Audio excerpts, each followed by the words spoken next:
Clock is ticking. Sequence 12. 2 weeks later Chrissie, I need you to relax. You are too tense. This isn't quite the look I am aiming at, Mattie said to the model in front of her.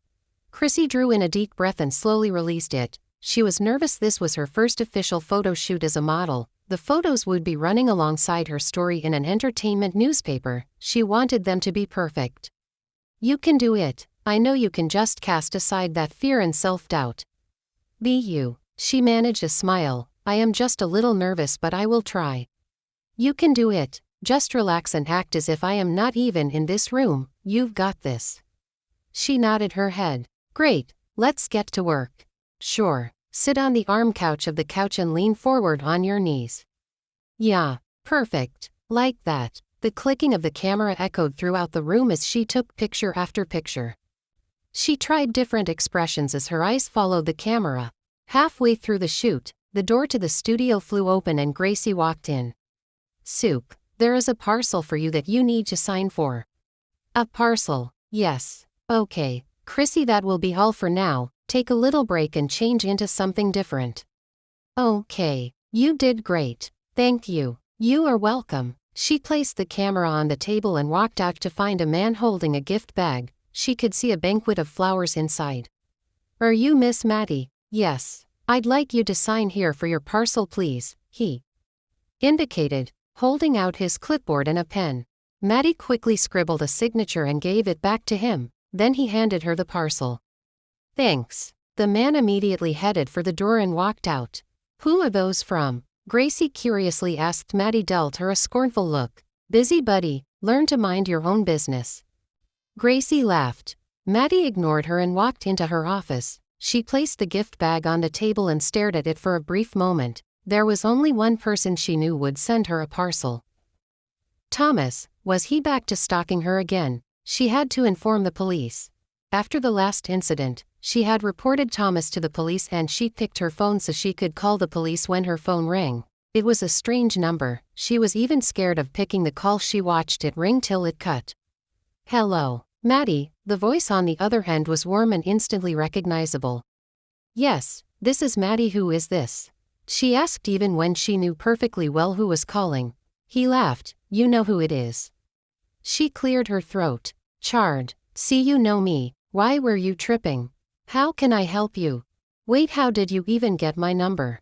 Which question should I answer first? How can I help you? Did you receive my parcel? Oh, so you sent this. What? You haven't read the card? Well, I haven't even opened to check what's inside. Why? Look, Chard, I am working. I don't have all day to chat, she said, ignoring his question. Okay, I will hung up. Open the parcel. I have a message for you in there. Okay. She took out the flowers first and stared at them. They looked amazing and she absolutely loved them. Careful not to spoil the flowers, she snagged out the card and opened it. Then she began to read the note that was written on the card. Just sent this to apologize for being a jerk last time we met. Accept out with me for dinner tonight so I can formally apologize. Love, Chard. The short card's contents caused her to blush as a smile crossed her face. What had gotten over him that he was finally apologizing, she wondered. When she finally opened a small gift box in the gift bag, she was amazed to find a pair of dangly earrings with a matching necklace and a bracelet with her name engraved on it. Wow. His phone rang again. What? Is that a way to answer your potential future husband? He asked. He don't have time for you. And you said I am the rude one. She laughed. Thank you for the gift. You didn't have to. Does that mean I am forgiven? Yes, I have forgiven you, but that dinner just won't happen. Why? I have plans. Oh, please. I am serious. I will pick you up at 7. Chard. Have a great day, Mattie. He hung up before she could protest. Irritated, she picked the flowers and placed them in a vase. Then she walked out of her office to the studio so she could finish with the photo shoot. She would worry about Chard later. He was clad in a pair of black jeans and a black t-shirt that fit him like a second skin and left his muscular arms visible. He had black sneakers on his feet and a pair of black glasses adorned his eyes. Black was his favorite color. It represented darkness, despair and danger. It also described the kind of person he was.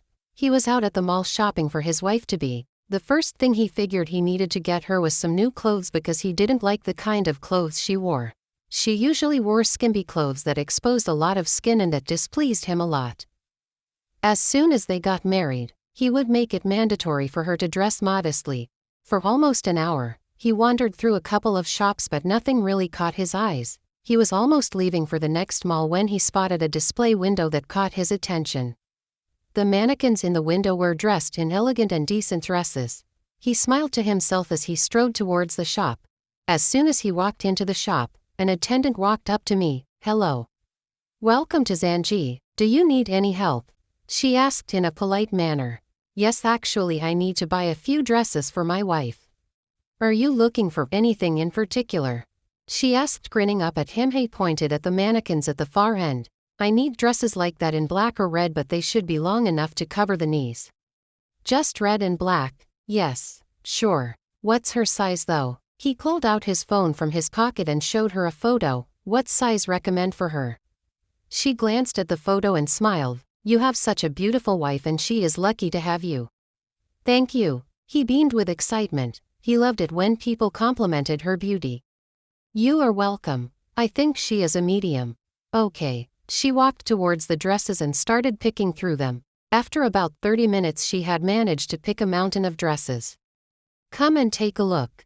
Pick what can work for her." "Okay." He spent the next few minutes going through the pile of dresses till he finally decided on the ones he would get for her. They were beautiful and he couldn't wait to see her in them. "You can take the clothes to the counter and pay," she told him. "Thank you so much for your help." "You are welcome. I will come back for some shoes once I am clear about her shoes size." "I will be glad to help again." He smiled, then walked to the counter. After he paid for his items, they packed them in plastic bags and handed them to him. He was proud of himself. He knew she would be happy to have some new decent clothes. He waved at the attendant and left the store. Now all he needed was an engagement ring. He wanted to get her the most expensive ring, soothing that would stand out, and he knew just the place to go to. ***.